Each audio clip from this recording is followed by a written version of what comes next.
So right now I'm going to go over some small pistol tuning. Just to kind of start off with, I'll do one for small pistol, large pistol, and then small rifle. So let me get you guys down here. This is what I'm kind of talking about where I added that line in.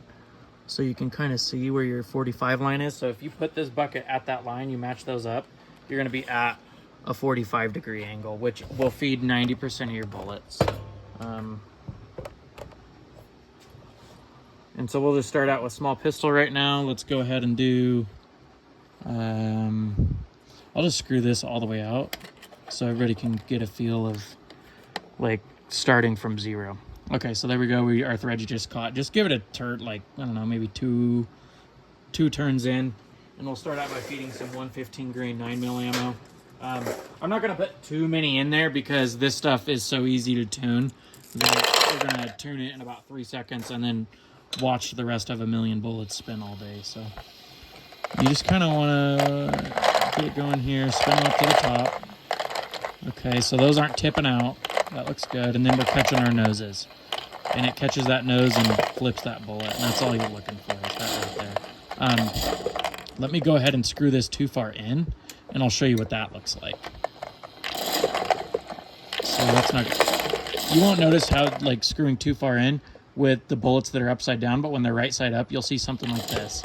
Like, they'll start trying to walk out on you and do all that weird stuff. So if you see that, you know you're too far in. So go ahead and bring that out. And you just screw that out until you kind of see those bullets not really doing that much anymore. As I'm throwing bullets all over my bench. Yeah, so right in there. Like these bullets, if this is what you're going to load, like 90% of the time, these are so easy to tune. Those round noses are. You can probably even run it, yeah, it'll even go at 100 speed. Really fast.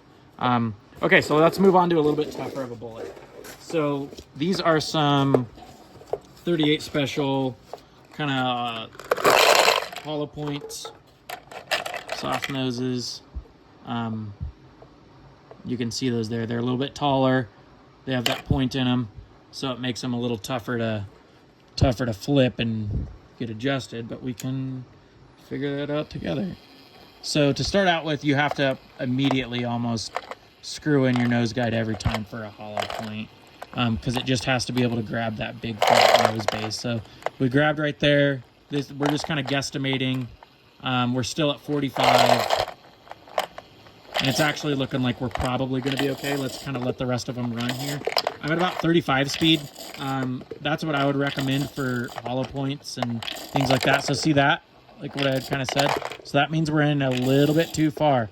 So we screw out just a little bit. It doesn't take much. So we're still flipping our noses, but we're not running the bottom of the bullet out.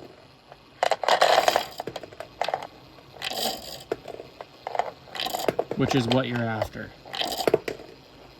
Which honestly, we could probably move it out just a titch more and still be okay. No, we need to stay in.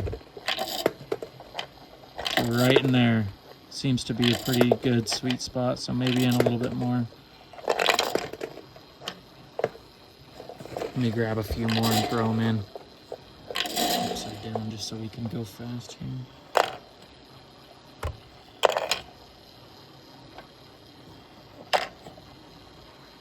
Okay, so maybe about there.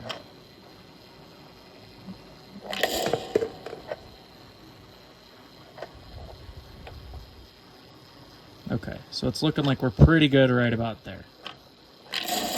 And definitely when you kind of have these more finicky bullets, slower most of the time is better. Sometimes I'll go clear down to like 25 speed, even 30 speed. You just kind of got to play with that speed aspect of it and see what really helps there. But it really doesn't take long to tune these bullets if they're the ones you're using. So I'll go ahead and probably record the large pistol and see you guys at small rifle afterwards.